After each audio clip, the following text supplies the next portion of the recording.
Burada medresede eğitim görüyoruz. Biz de bugün geldik böyle bu yüzen adaları ziyaret edelim dedik. Yani güzel bir Bingöl'ün güzel bir yeri Solhan ilçesi.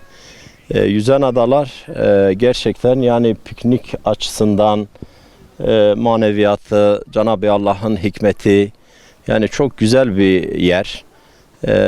Biz de geldik böyle bir gezelim dedik. Yani güzel bir yer. Herkese de tavsiye ederiz.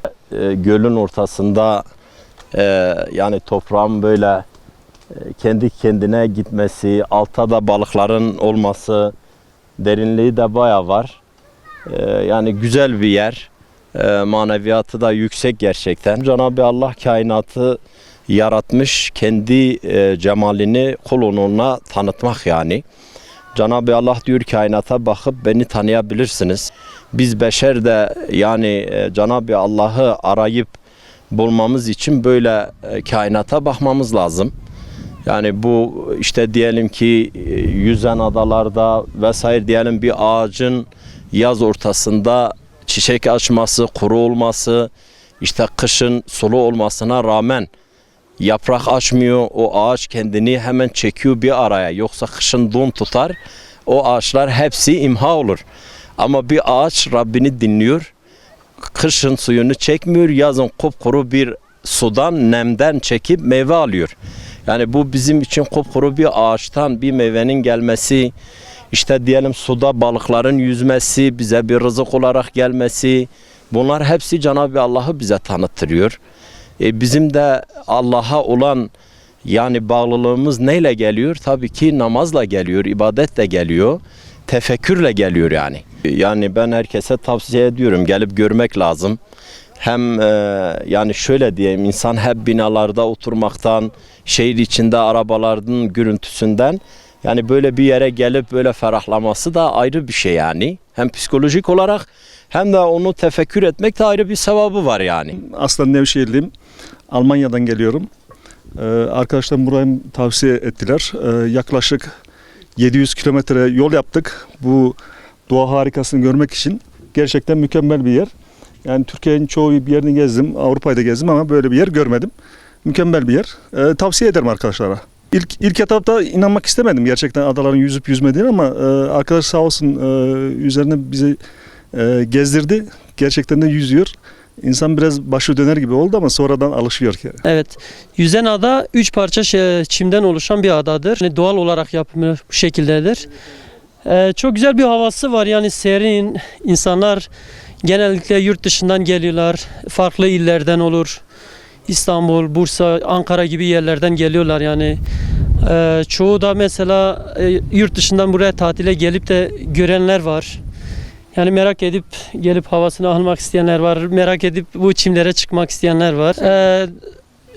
Turizm Bakanlığı'ndan istediğimiz yani beklediğimiz buralarda daha harika şeyler yapabilir yani etrafında. İnsanların böyle kuş bakışı gibi buraları bakarak yani canlandırması iyi olur.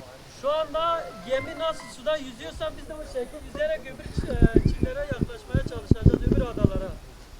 Yani bakalım deneyeceğiz o şekilde orada ama tabii ki bunu çok hafiften böyle alacaksın ki yolu zorla gönderemezsin yani ancak kendiliğinden hareket ederek gidecek.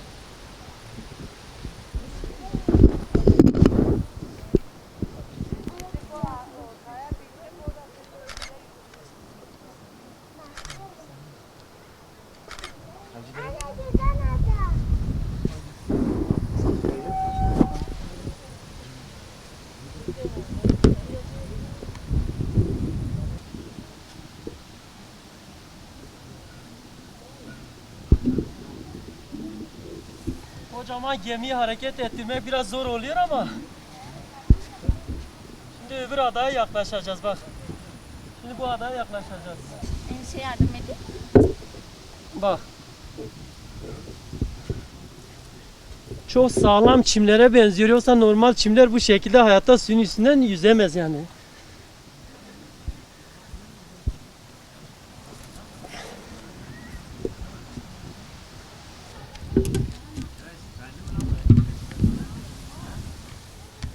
Uzaklaşıyoruz yavaş yavaş. sefer biz durduk öbürü kaçtı.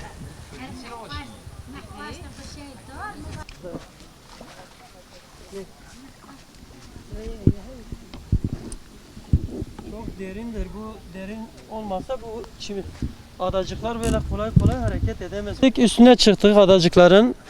Bu elimde gördüğünüz odunla karşıdan destek alarak bu adayı hareketleştirdik. Öbüründen aktarmalı yaptık bu adaya. 3 tane adadır zaten. Biri 3 adadan oluşuyor. En ufağı da zaten görüyorsunuz karşıda yüzüyor hala. Ve biz oradan geldik. Arada baya bir boşluk var yani. Biz şu an tam hemen hemen neredeyse gölün ortasına yaklaştık. Ve bu sefer bunu iteceğiz, öbürüne doğru gideceğiz yani. Bakalım yapabilir miyiz onu? Gerçekten harika bir şeydi. Yani biz bu zevki burada yaşamak lazım. Yani görmek lazım. Ne kadar anlatırsanız illaki insan hani inanmayabilir de bu adacıkların gerçekten hareket ettiğini ve görüyorsunuz. Yani görüntülerle, videolarla olsun görüyorsunuz yani. Çok muhteşem bir şeydir yani. İnsanlar bunu gelip görmeleri lazım yani.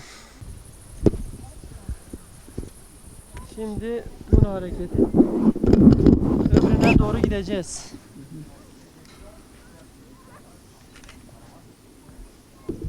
Yani çok zorlandırmadan hareket ettireceksin. Yoksa o şekil öyle gitmiyor. Şu an mesela öyle zorla itmeyeceksin yani. Onunla beraber iteceksin. Şu an öbürüne yaklaştık. Biraz uzak. Farkındaysanız orada bekliyordu. Ada da bekliyordu yani. Şu an arkadaşın desteğiyle biraz daha hızlı gitmeye başladı.